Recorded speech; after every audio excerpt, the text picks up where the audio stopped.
Denver. That was decisive. And, just maybe, a bit deceptive. In the opening game of the NBA Finals, the Denver Nuggets' 104-93 win rarely felt that close.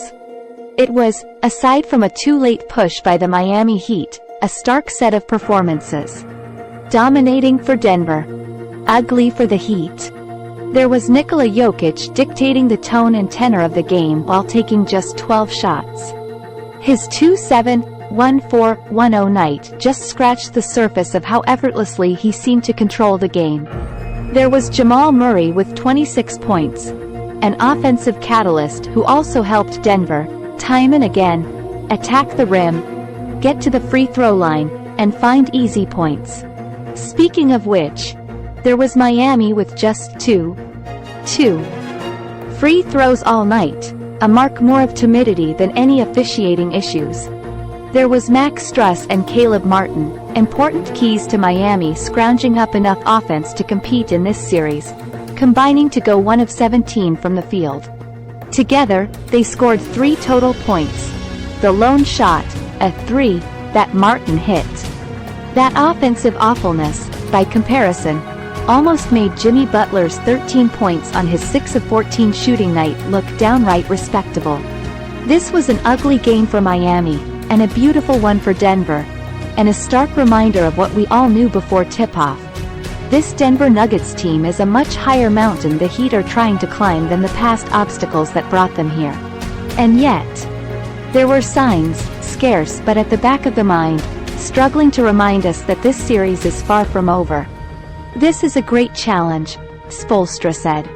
It's going to require more.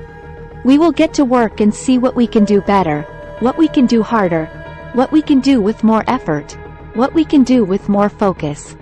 Take the start of Miami's fourth quarter, when they cut a 21-point lead to 10 with 9 minutes left, and flirted with that range for a good part of the fourth quarter.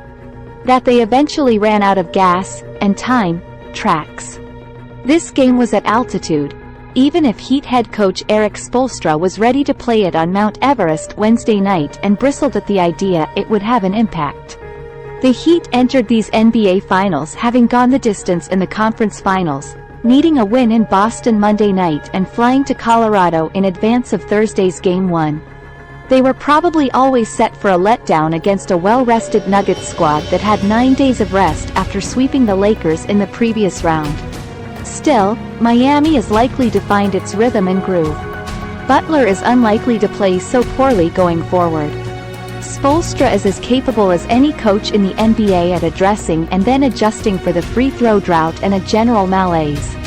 Martin, or Strus, or both, will hit shots. Bam Adebayo was fantastic, scoring 26, pulling down 13 rebounds, and showing the version of himself Miami must have to have a chance going forward. And Miami, if we've learned anything just might. They should not be counted out. Yes, this is the first game Miami has failed to win to open a playoff series this postseason. They did it against Milwaukee, New York and Boston, setting the stage for those upsets. It sure would have helped to do it again here in Denver. But they also started each of those first 2 series at 1-1, having lost games 2 in the first and second rounds. Which means a win here in Denver on Sunday would have them in the exact same position they were in versus the Bucks and the Knicks. I definitely think they came out with a lot of physicality, and we have to be able to match that, Butler said of Denver. They did their job on their home floor, you have to say that, but we will be ready.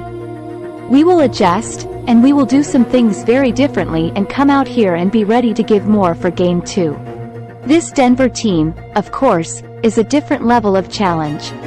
But the Heat have made overcoming those challenges the hallmark of their stunning postseason run. Most of us out there, me included, believe Denver will win this series.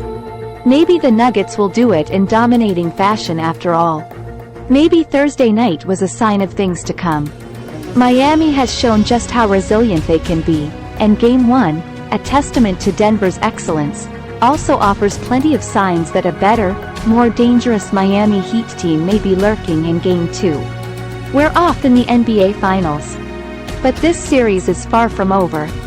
Thanks for watching.